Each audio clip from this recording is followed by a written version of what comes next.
Hi, everyone. Welcome to the 700 Club. After more than a year of war, Israel may be on the verge of a ceasefire with Hezbollah. The Israeli Security Cabinet is considering an agreement today. Even if there is a ceasefire, Israel's making it clear that the country will go back to war if necessary to protect itself. Chris Mitchell brings us the story from Jerusalem. Israeli ambassador to the UN, Danny Danon, announced some of the terms of the ceasefire. It's not going to happen overnight. There will be a few stages, few requirements. The most important condition for us is the withdrawal of Hezbollah north of the Litani. We said it from the beginning, that will be our goal in this war. Other terms of the deal include Israeli forces to pull out of southern Lebanon within 60 days, Hezbollah forces to retreat north of the Litani River, the Lebanese army and the UN force known as UNIFIL to ensure Hezbollah pulls out, a U.S.-led enforcement committee to oversee the ceasefire.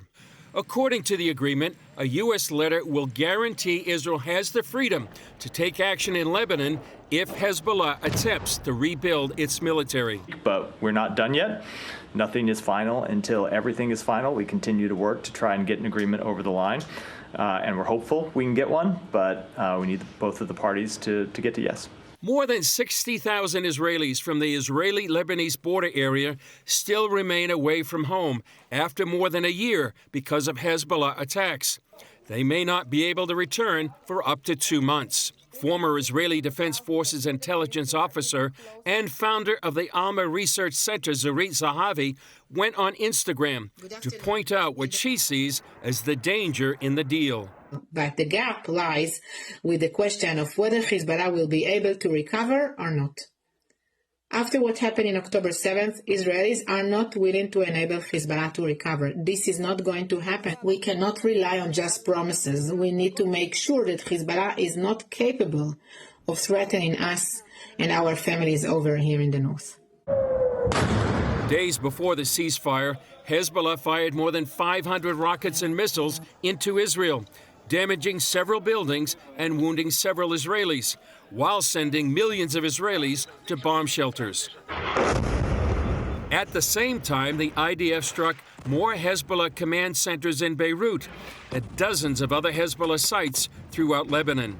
However, Internal Security Minister Ben Gvir criticized the agreement on X since it stopped short of victory. Alex Trayman of the Jewish News Syndicate says the U.S. pressured Israel to accept the deal. Nobody knows exactly why, when the Biden administration is so close to leaving office, why the pressure has finally gotten to Netanyahu. What is it that the Biden administration is threatening Israel with, aside from potentially allowing a UN Security Council resolution against Israel to pass in the coming weeks? And we don't know what a UN Security resolution could look like at this stage, but apparently the threats are grave enough that Netanyahu is taking them very seriously.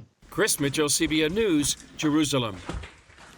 Critical hours ahead, and the pressure on Netanyahu is amazing. Obviously, the U.S. wants a deal done. Of course, they're allowing, if Hezbollah regroups and rebuilds, Israel to take action. But the international community has been on Netanyahu for months, almost a year.